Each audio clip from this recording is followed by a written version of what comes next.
బడుగులను దళితులను కాపాడిన గొప్ప చరిత్ర, గొప్ప పోరాట యోధుడు దొడ్డి కొమరయ్య.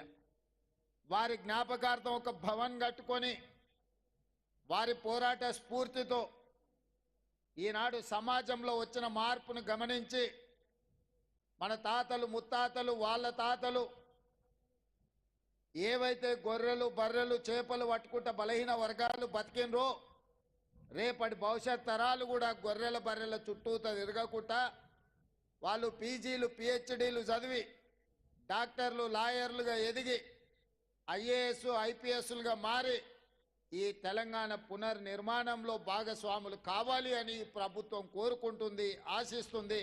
తప్పకుండా ఈ ప్రాంగణం ఒక విద్యా వేదిక కావాలి.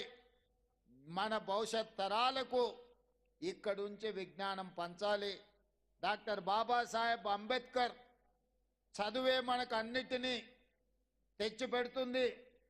చదువు ఒక విజ్ఞానం, తద్వారా ప్రపంచాన్నే మనం శాసించవచ్చు అనేదైతే ఆలోచన ఉందో ఈరోజు మా కుర్మ సోదరులకు చదువుకోవడానికి అవసరమైన అన్ని ఏర్పాట్లను రాష్ట్ర ప్రభుత్వం అందిస్తుంది అని చెప్పి నేను ఈ వేదిక మీద నుంచి చెప్పదలుచుకున్నా.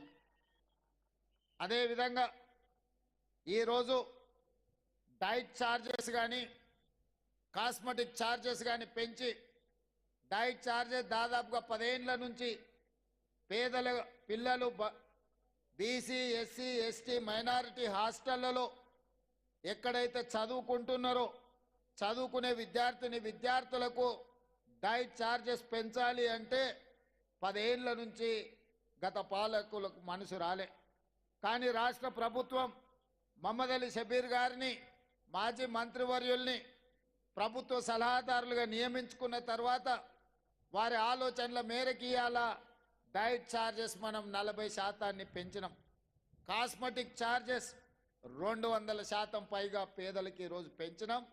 ఇవాళ వాళ్ళకి మంచి భోజనం పెట్టాలి, నాణ్యమైన విద్యను అందించాలి అని చెప్పి ఇవాళ మన ప్రభుత్వం ప్రయత్నం చేస్తున్నది.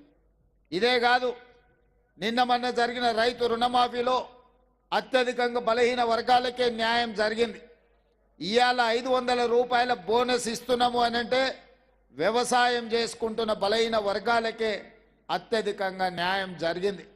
ఇవాళ 200 యూనిట్లు ఉచిత కరెంట్ ఇచ్చిన, 500 రూపాయలకు సిలిండర్ ఇచ్చిన, 10 లక్షల రూపాయలు రాజీవ్ ఆరోగ్యశ్రీ ద్వారా పేదలకు వైద్యాన్ని అందించిన, ఇది బలహీన వర్గాలకే అత్యధికంగా లాభం చేకూరుతుంది. అందుకే మా ప్రభుత్వం బలహీన వర్గాల ప్రభుత్వం, బహుజనుల ప్రభుత్వం. కంచ ఐలయ్య గారు చెప్పినట్టు జమీందారుల తెలంగాణ తల్లి కాదు, బహుజనుల తెలంగాణ తల్లి ఉండాలని, ఏ తల్లి అయితే మన అమ్మలాగా ఉంటుందో, ఏ తల్లి అడగకుండానే మన కడుపులో ఉండే ఆకలిని గుర్తించి బుక్కెడు బువ్వ పెడుతుందో ఇలా అలాంటి తెలంగాణ తల్లిని మనం తెచ్చుకున్నాము. ఆ తెలంగాణ తల్లి మన అమ్మకు ప్రతిరూపము, మన అక్కకు ప్రతిరూపము.